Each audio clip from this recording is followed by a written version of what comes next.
Hi, I'm Natalie Jill, fat loss expert turned lifestyle and high performance coach. Welcome to Listen Up, the podcast. On this podcast, I do what I do best, taking complicated information that is relevant to us now and breaking it down simply with actionable steps you can implement to level up your life.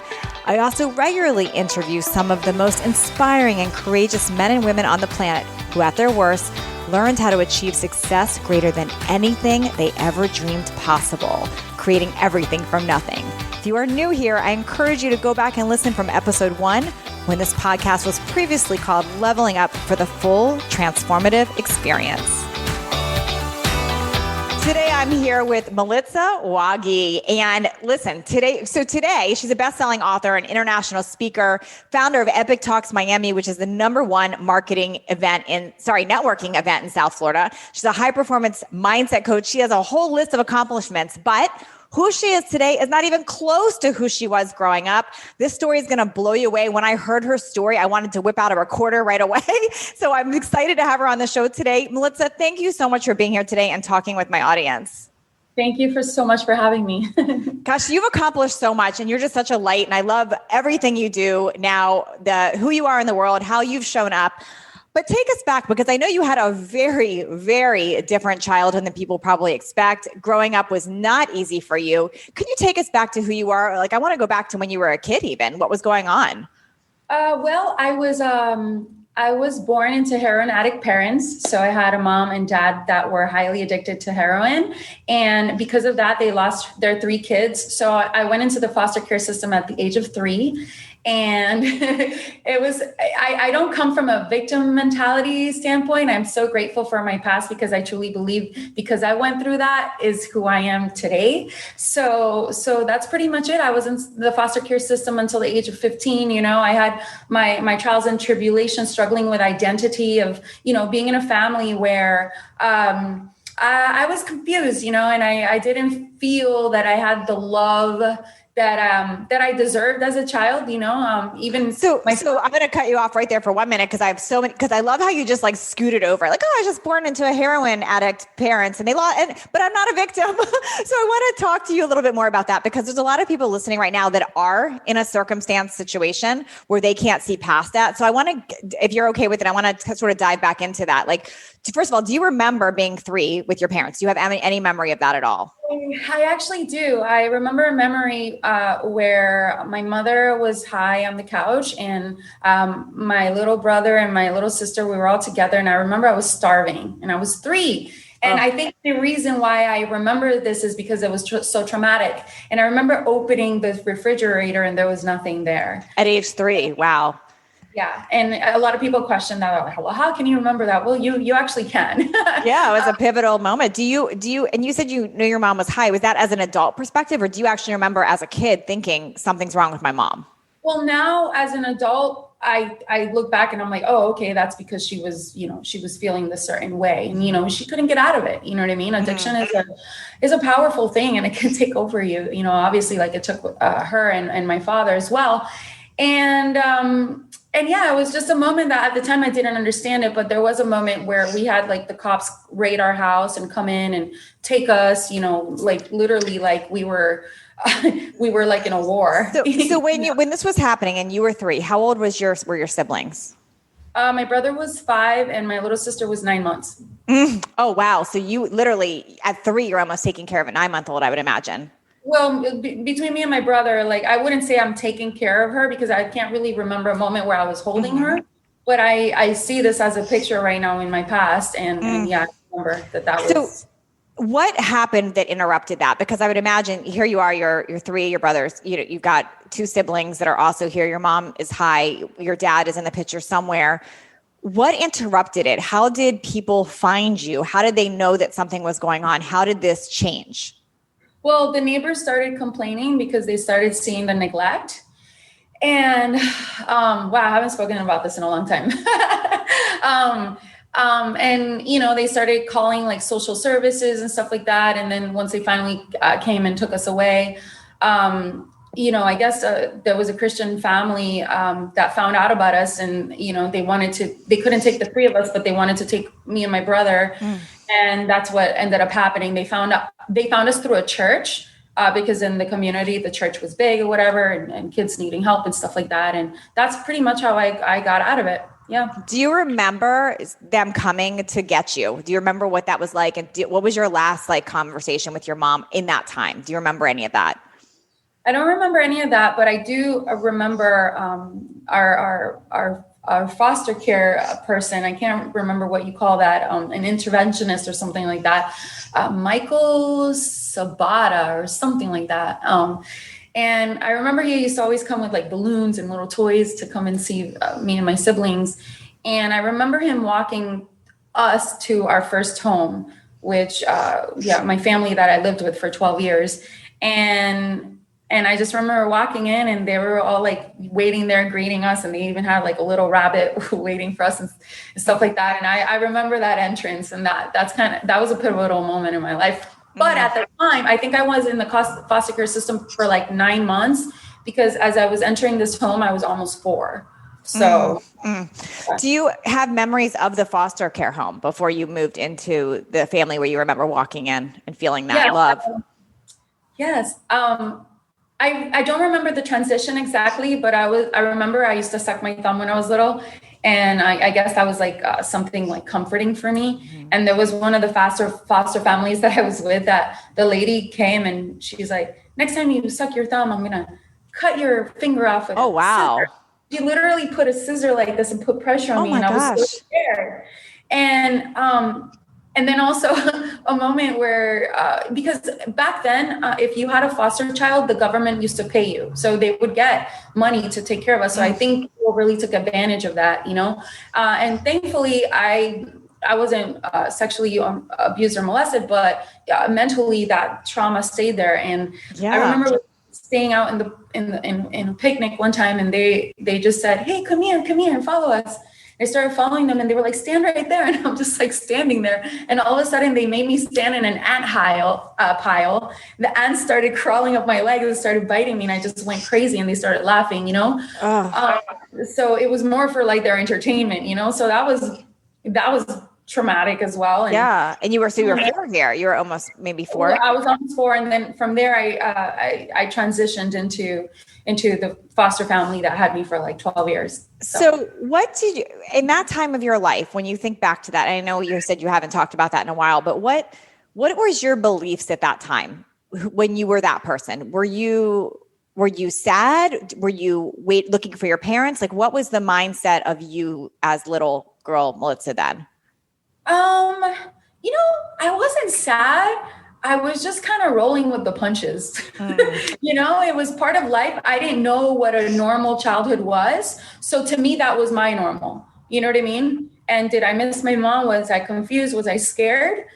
Did I have an issue trusting people? Yes. I remember my foster family that had me for 12 years. They used to pick me up and they used to try to give me love. And I used to smell them in their neck. And I would just be like, put me down. You stink. Oh my gosh.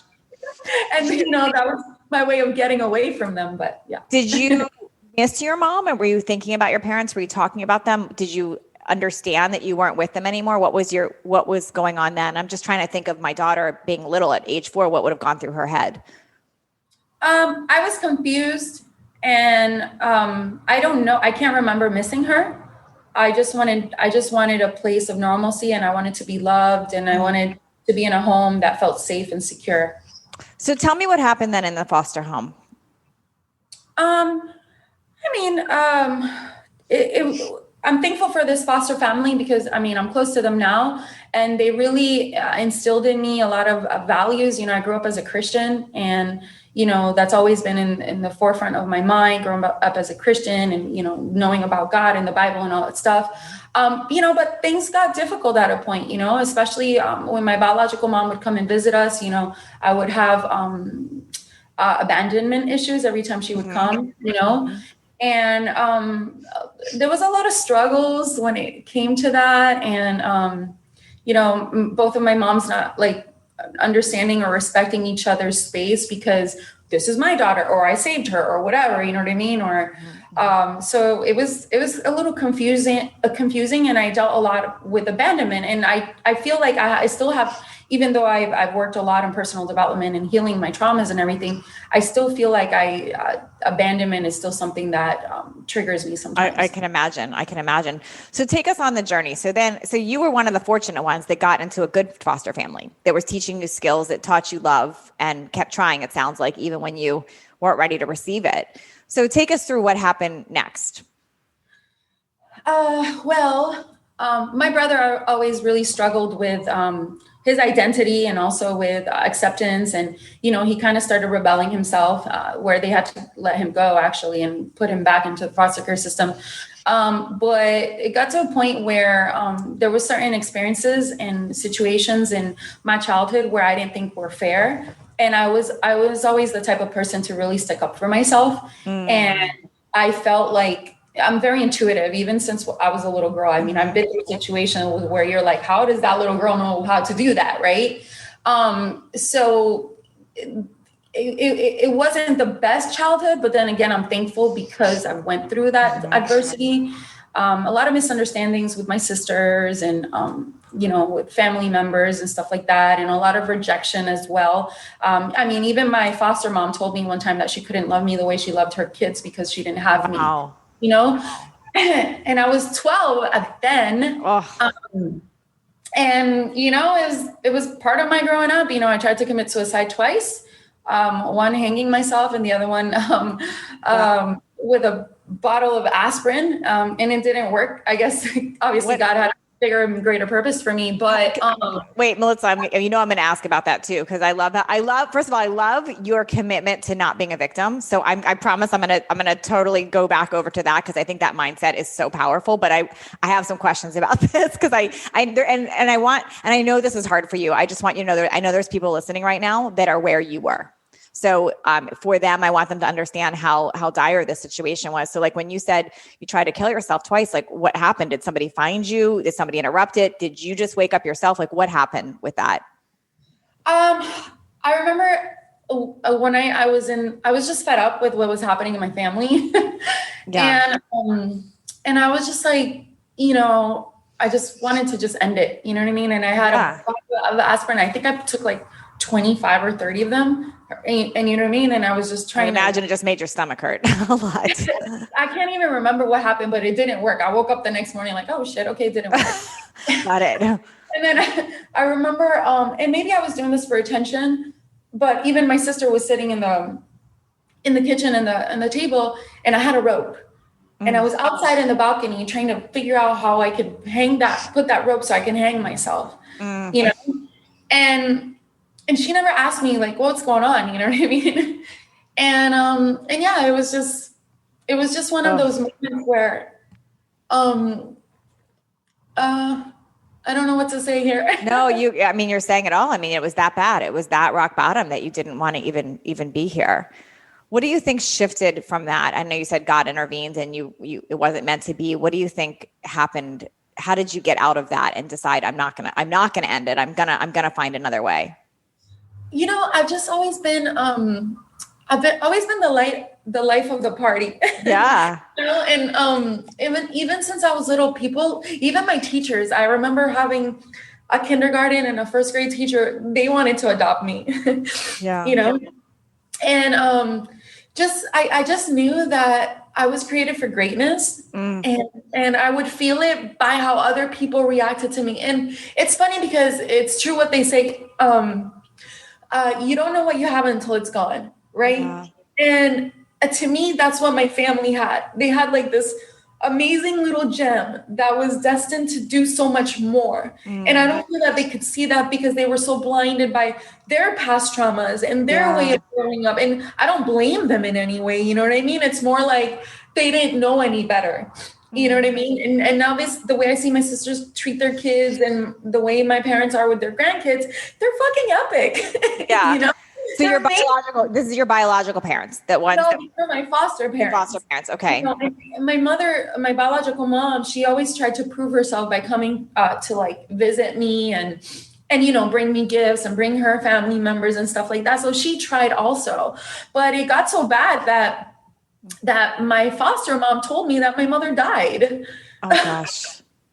You know what I mean? Because she didn't want her to continue coming. And so that was kind of, and I still look at it now. I'm like, damn, that was messed up, but again, it's part of the process, it's part of the journey, and it's crazy because they've forgiven each other, they're in touch now through Facebook, which is a beautiful thing. And I have an amazing relationship with my biological mother right now. And I still have a relationship with my foster mom, but then again, I don't blame them for anything. I love that. I can't wait to ask you so many questions about mindset shift, because I've always shared that from a victim standpoint, no matter what has happened to us, and it's as horrible as it feels and as bad of a situation as it is, we can't grow from a victim standpoint. We stay stuck.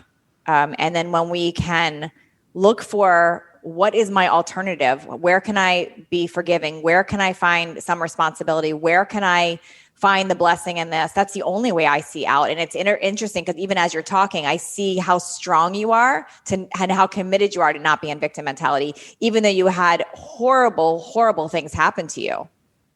Yes. Thank you. I appreciate you saying that. So I have a lot more questions about the journey because I know there's a lot more. But I do want to ask you, do you remember making a decision to not be stuck in the circumstance, or was it the only choice? And I'm asking because there's a lot of people right now super stuck in circumstances. So what do you think the difference is? Like, why do you think some fall totally into victim story and stay there and go down a really bad path, and then others see that the way out is to have forgiveness and to look for solutions? Like, what do you think happened that made you go to that camp? I think it's because I truly loved myself. I loved who I was. I loved making people happy. That's one of, I think, my strengths is making people laugh and being authentic and being there for them, and I just knew that I needed to get out of that household in order for me to shine. Because when I was there, even my sister's husband, he's like, oh, if you leave here, you're going to end up a heroin addict like your mom. You're going to end up fat like your mom and all this stuff. And the one actually who's struggling with life right now and a disease is him. You know what I mean? Yeah. And that's why you have to be very careful with your words, and the message and story that you're telling other people and yourself, and that's basically it. I just knew I was destined for more. And the moment I got out of that household, that's when I was like, okay, here we go. This is my chance. It's almost like I got out of prison. Yeah.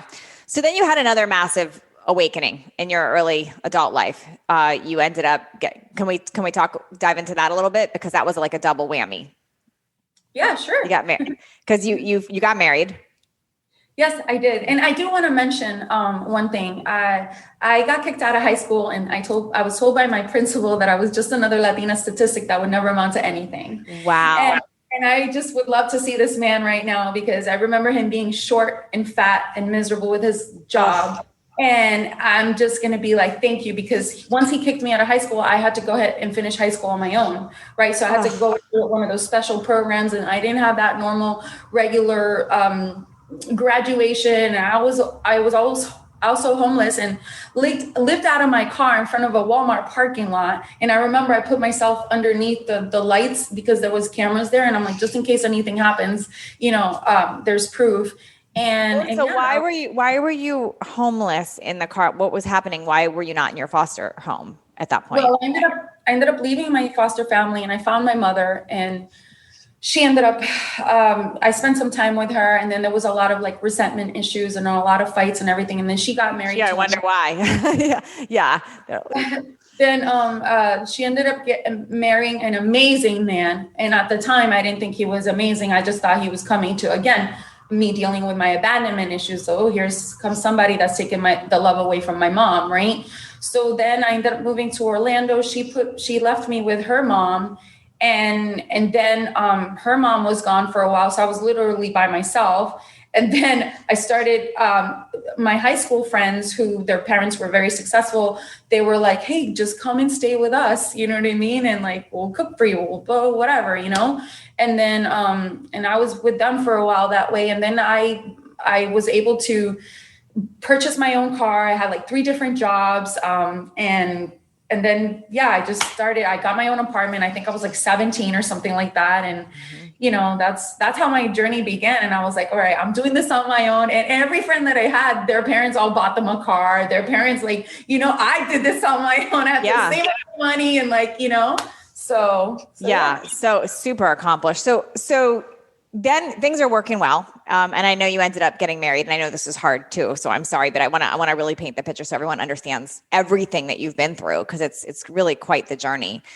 So what happened then? How did you ended up married, and then what happened? Well, I ended up moving to New York City at the age of 20, and then met my ex-husband at the age of, I think, like 21 or 22, and pretty much stopped everything that I was doing in order to commit myself to a relationship with him.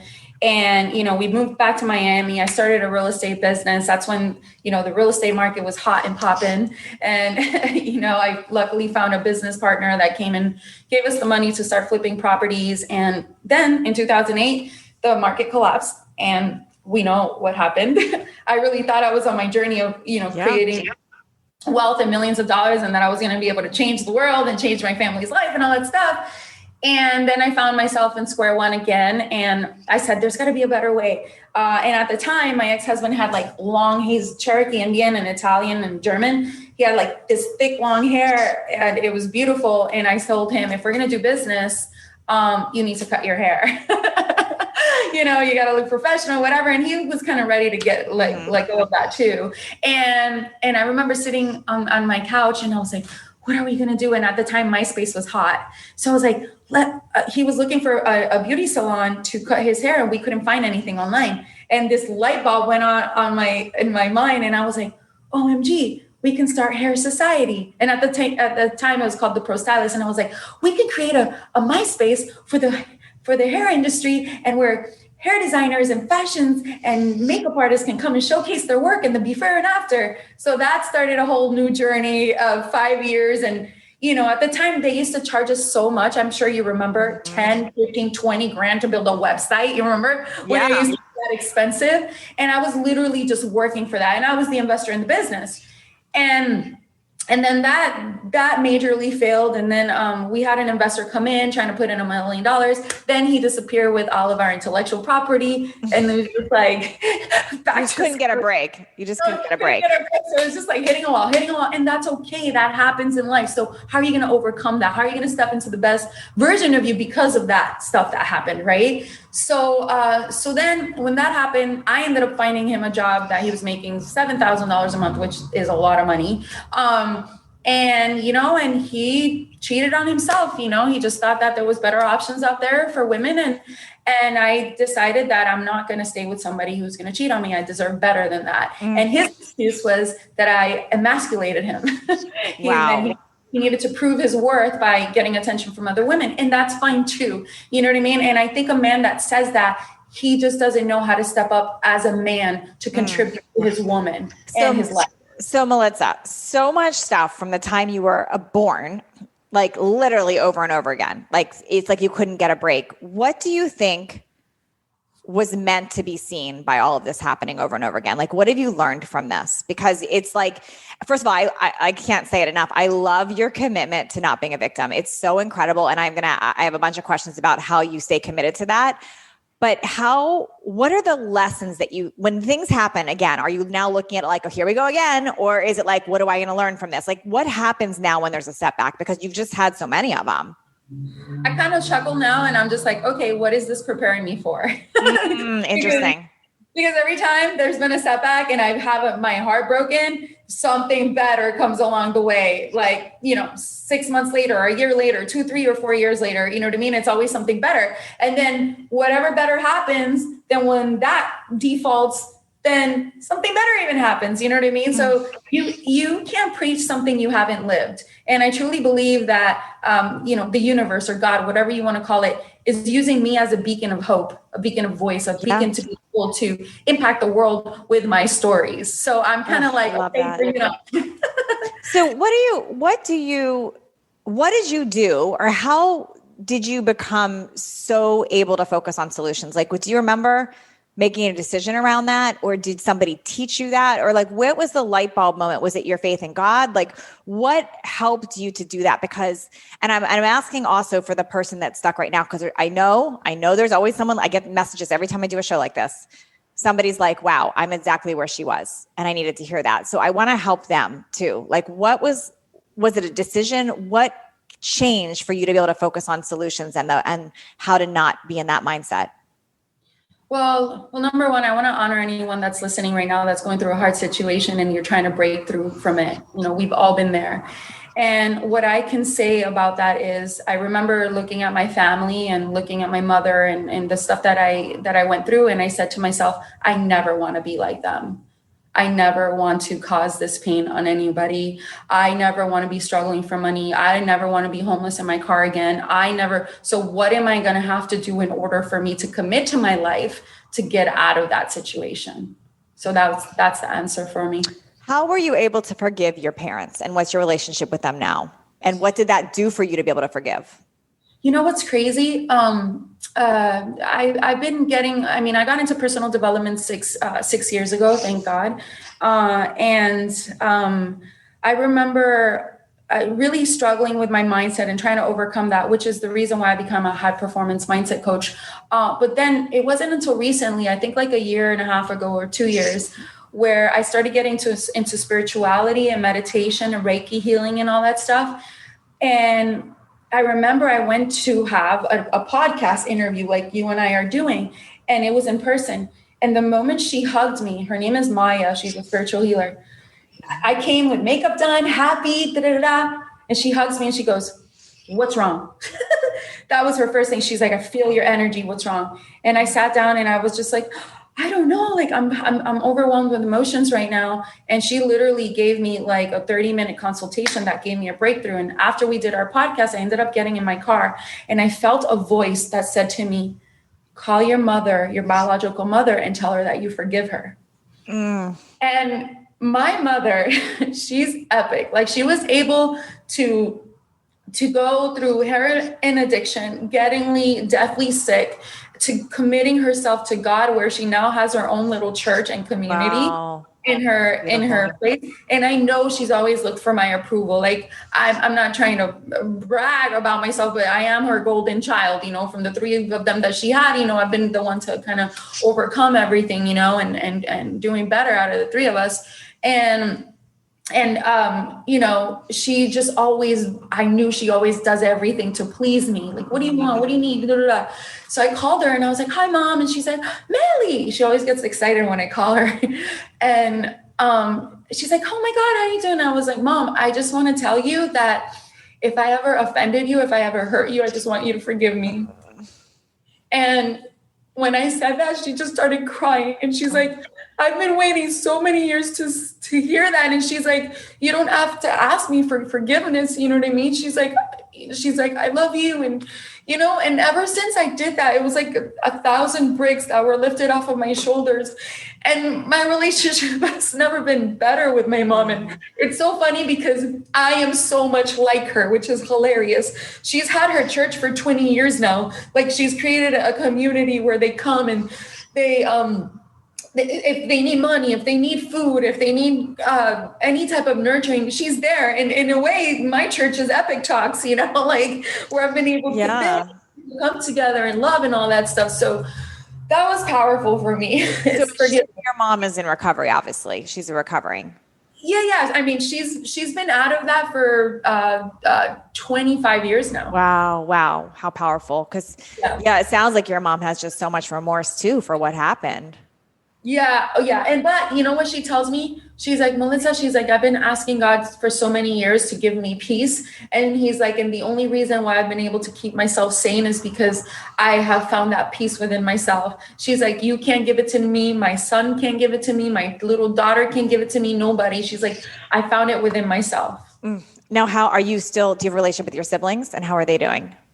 I don't talk to my older brother, and there's plenty of reasons for that. My little sister, I just recently saw her again, and yeah, she's doing amazing. I'm proud of her. I ended up having custody of her when I was 18 years old. The foster care system randomly found me, and she was going to juvenile prison because of something she had done. And they said to me, the only thing that will save her is you taking custody of her. It's really so interesting talking to you, because anytime we look at kids, involved in drugs or crime or delinquent, whatever it is, usually there's a story behind it like this. And I think humans tend to forget that kids are doing the best they can do with the circumstances that they came from. Exactly. Just like your mom was doing the best that she could with what was happening to her. And then it sounds like of course you all got into trouble. You didn't have any other kind of role model or help or love or that unconditional that I think kids all are looking for and need. What about your dad? Any relationship with him? Is he still alive? I know he's still alive, because if he'd be dead, I would have known about it. I haven't spoken to him in probably 20 years. I don't care to. I don't think that just because you're bonded by blood that you need to, you just know when something is rotten, you know what I mean? Unless like a huge, some type of, I don't know, phenomenon event happens or whatever. Like I just decided not to, because I know he hasn't changed, and I just don't want to. So it's still into the drugs and to whatever was that lifestyle. Yeah. Got it. Yeah. Okay. So I want to pivot a little bit, because you really have grown so much. And I would love to hear, because you've been very quick to acknowledge that you still have abandonment issues. You still obviously have sad feelings around all of this, which is totally expected. What happens now in life when there is a setback, or when you do feel abandonment issue coming up, or oh my gosh, you go to date or whatever it is, and you have these stories from your past? Like, what are the tools that you use to stay in this creation mindset and keep moving forward and creating the greatness that you've created? Okay. So I know my triggers, right? So when it happens, I acknowledge it. I'm like, okay, remember where this comes from. This has nothing to do with the person that you're with. Right. And right now I'm with an amazing man. He's the man of my dreams. Right. And it's a 6-month relationship. Yes. Are we still in the honeymoon stages? Absolutely. Have we gotten into a little bickering and stuff like that? Yes. Has he kind of distanced himself a little bit because of the bickering for a day? Yes. But then instead of me going into my abandonment mode, because I know where that comes from, I'm like, no, let it sit. It's fine. Give this time, give this space. Nobody's going anywhere. And just acknowledging it, and then if I'm still having trouble with it, I go watch a video. I go to YouTube and watch something that kind of reminds me, you know what I mean? Because it's like when a baby touches a hot pan and they get burned, they're going to remember that. Right. So you're always, I truly believe you're always going to get triggered with certain things, especially when it was extremely traumatic for you. Right.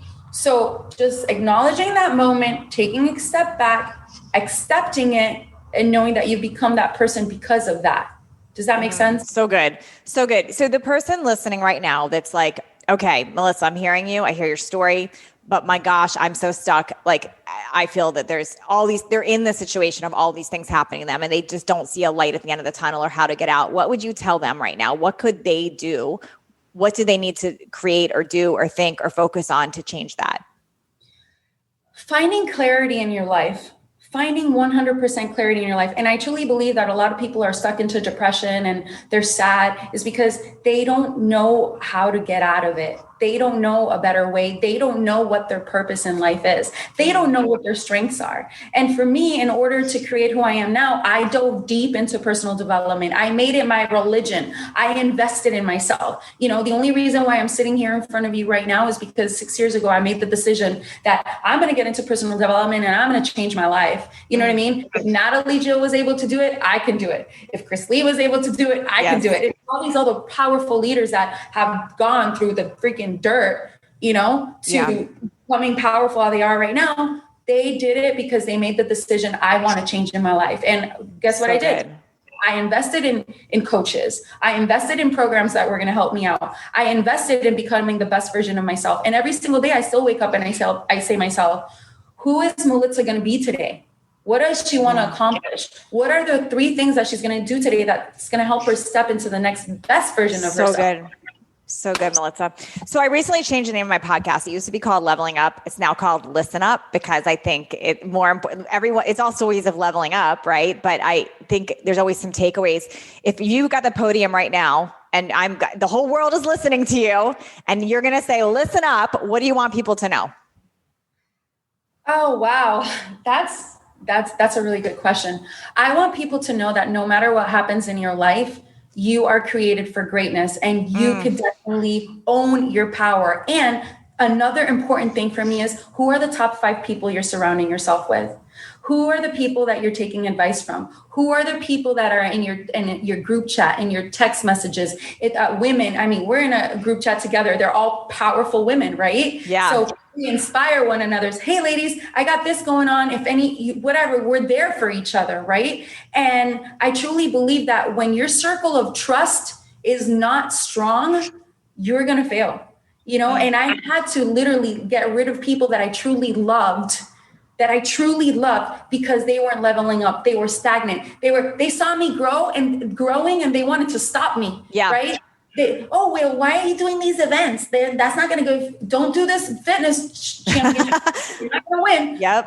Don't write this book. Why are you writing this book? Why do you want so much attention? I'm like, I don't want attention. I want to create an impact in this world. It's not about that. So literally letting go of those bad seeds, they will not allow you to grow.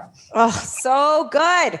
Okay, Melitsa, everyone needs you more in their life. How do they find Epic Talks? How do they find you? Where do they go? I know Epic Talks is in Miami, but I'm assuming, can people listen in from anywhere? Tell people where to find more to learn from you. Well, they can definitely, they can look us up on Instagram, Epic Talks Miami, also the website, epictalks.org for more information, and to find me as well, melitsa.com. All my information is there.